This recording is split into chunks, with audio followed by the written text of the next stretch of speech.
با عرض سلام و خسته نباشید خدمت دوستان عزیز. متاسفانه اون 10 دقیقه ابتدایی جلسه سوم ضبط نشد و با توجه اینکه میخوایم فایل آفلاین در اختیارتون قرار بگیره، من این چند دقیقه ابتدایی رو براتون دوباره توضیح میدم و حالا اگه موردی بود در خدمتتون هستم.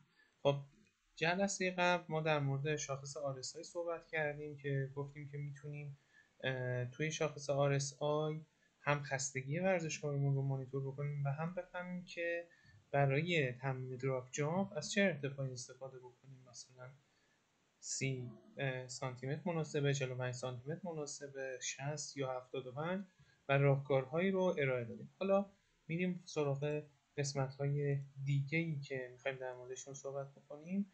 در اینجا شاخصی رو داریم به اسم نسبت استفاده از انقباض اسنتریک. چطوریه؟ توی نسبت استفاده از انقباض اسنتریک ما متوجه میشیم که ورزشکار ما آیا نیاز به تمرینات بالستیک یا پلیمتریک داره یا خیر. به چه صورت؟ یه بار به ورزشکار میگیم که مثل این حالت سارجنت جامپ که سمت چپ میبینید، به ورزشکار میگیم بره حالت اسکات نیمه قرار بگیره، 2 ثانیه 3 ثانیه مکس کنه و یه کار پرشی انجام بده. یه بار دیگه هم میگیم این کار رو قسمت پایین اومدنش هم با تمام سرعت بیا پایین و کار پرشی انجام بده، یعنی یه کشش انقباضی توی عضلات ایجاد بکن که به این کار میگن کانتر موومنت جامپ. یه استاتیک جامپ انجام میده، یه کانتر موومنت جامپ. حالا ما میایم این ارتفاعی که توی کانتر موومنت جامپ گرفته رو تقسیم بر استاتیک جامپ میکنیم. هر چقدر نسبت نزدیکتر به یک باشه، یعنی این ورزشکاری که کار پرشی انجام داده از اون قسمت کش ثانیه عضلش نتونسته به اندازه کافی استفاده بکنه و ما نیاز داریم که حتما تمرین پلیمتریک رو توی برنامه‌مون بذاریم که از اون نیروی پنهانی که با استفاده از کشش انقباض توی عضلش هست استفاده بکنه. چطوری میتونیم این شاخص رو بگیریم؟ گفتم بهتون یه راهشونه که ما بریم از اپلیکیشن مای جامپ استفاده کنیم، پولیه.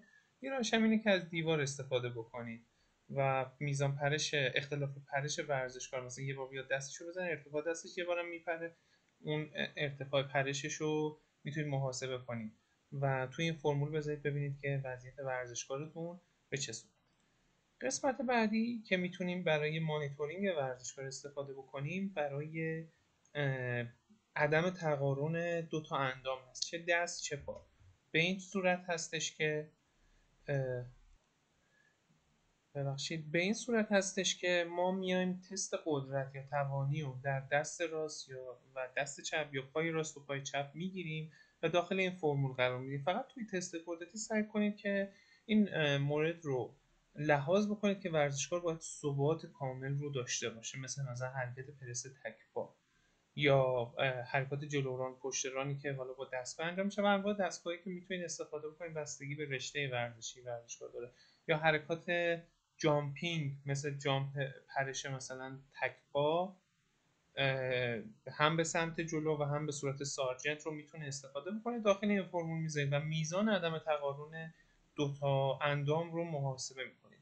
این عدم تقارن به ما کمک میکنه که حجم تمرین رو بر اساس اون بیایم تنظیم بکنیم. اگه ورزشکار من بیش از 10% عدم تقارن داشت توی اندام راست و چپش، من باید این رو مد نظر قرار بدم، چون خیلی از حرکات ورزشی که ورزشکاران دارن انجام میدن ماهیت یک طرفه داره و اگر اختلاف نیرو مثلا میدونیم تو تغییر جهت ها خیلی مهمه و اگر اختلاف قدرت و توان ورزشکار در اندام های راست و چپ خیلی تفاوت داشته باشه، میتونه حالا هم عملکردش رو کاهش بده و در درجات بعد ریسک آسیب رو تو اون اندام افزایش بده.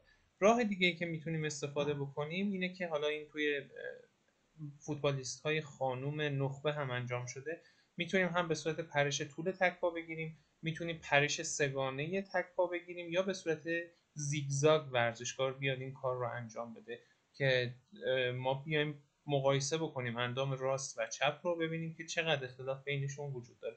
یه فرمولی هم اینجا گذاشته شده برای عدم تقارن یک طرفه: اندام قوی‌تر منهای اندام ضعیف‌تر تقسیم بر اندام قوی‌تر ضرب در 100. که حالا من یه مثالی آوردم 60 منهای 50 تقسیم بر 60 که میتونیم بفهمیم که مثلا حالا دست یا پا اختلاف قدرت یا توانشون حدوداً 16% که باید مد نظر قرار بدیم توی تمریناتشون. بعد این توصیه هم شده توی همین تحقیقی که اینجا من در موردش صحبت کردم، گفته تحقیقات اون محققین این تحقیق اشاره کردن که شاید برای اینکه ما بخوایم اختلاف توان اندام راست و چپ مثلا پا رو با هم مقایسه بکنیم، شاید پرش‌های عمودی تک‌پا روش مناسب‌تری باشه که باید مد نظر قرار بدیم توی ارزیابی ورزشکاران. این مورد هم توجه بکنید که شاید ابزارهای آزمایشگاهی زیادی وجود داشته باشن که ما بتونیم با دقت بیشتر این کار رو انجام بدیم، اما اگر سابقه کار با ورزشکاران رو داشته باشید تو تیم‌های ورزشی، متاسفانه ما توی حین فصل زمان آنچنانی رو در اختیار نداریم. در قالب همون تمریناتی که ورزشکار انجام میده، همون ابتدای تمرین باید ما اون ارزیابی رو انجام بدیم. شاید دقت اون وسایل آزمایشگاهی رو نداشته باشه، ولی این مانیتورینگ به ما کمک میکنه که در یک مدت زمان کوتاهی یه ارزیابی خوبی از وضعیت اونها داشته باشیم. به خاطر همین از لحاظ اقتصاد زمانی هم مانیتورینگ به ما این کمک رو میکنه.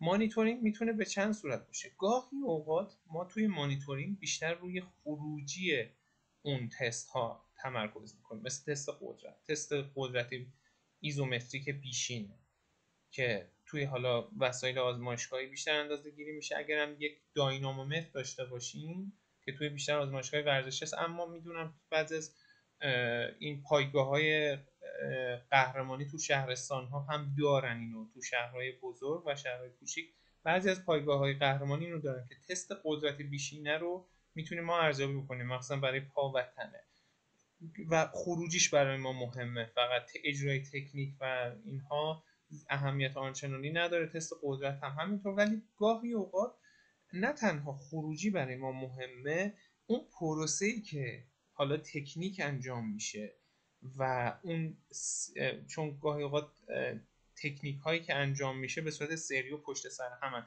مثل یه ضرب دو ضرب وزنه برداری یا تست های سرعتی که انجام میشه، اون پروسه اجرا هم برای ما اهمیت داره و گاهی اوقات میبینیم که درسته شاید خروجی مثلا سرعت ورزشکار بهتر نشده باشه، ولی شما میبینید که تکنیکش بهتر شده.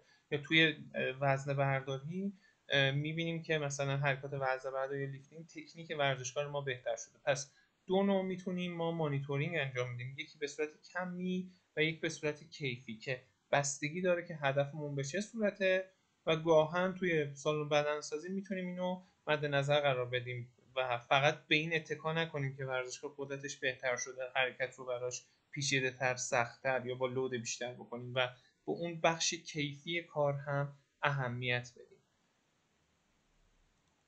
تقریبا بخش ارزیابی قبل تمرین ما تموم شد. یه بخش دیگه هم داریم به اسم تنظیم شدت و حجم تمرین که من اسلاید بعد رو توضیح میدم. از اسلاید بعدش دیگه به صورت کامل ضبط شده و میتونید ببینید.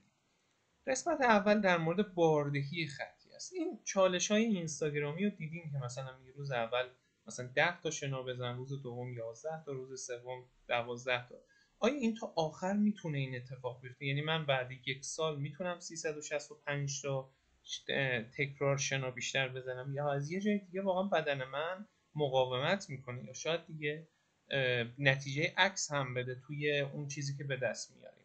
در واقع این به عبارتی بهش میگن باردهی خطی. باردهی خطی اینطوریه که من در طی زمان همینجوری آروم آروم اون اصل اضافه باری که به صورت تدریجی هست رو بدون توجه به ریکاوری ورزشکار همینجوری براش اعمال میکنم.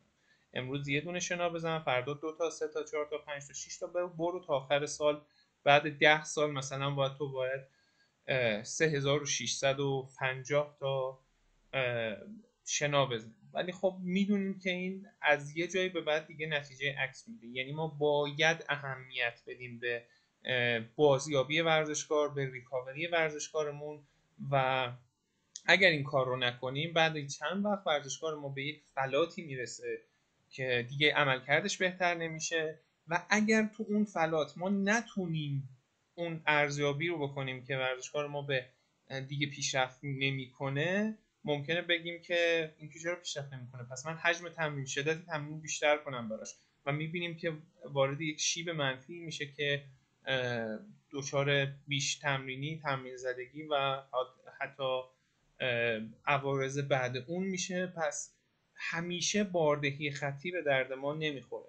اینم نکته‌ایه که حتما باید در نظر بگیریم که ظرفیت بازیابی ورزشکارا با هم متفاوته.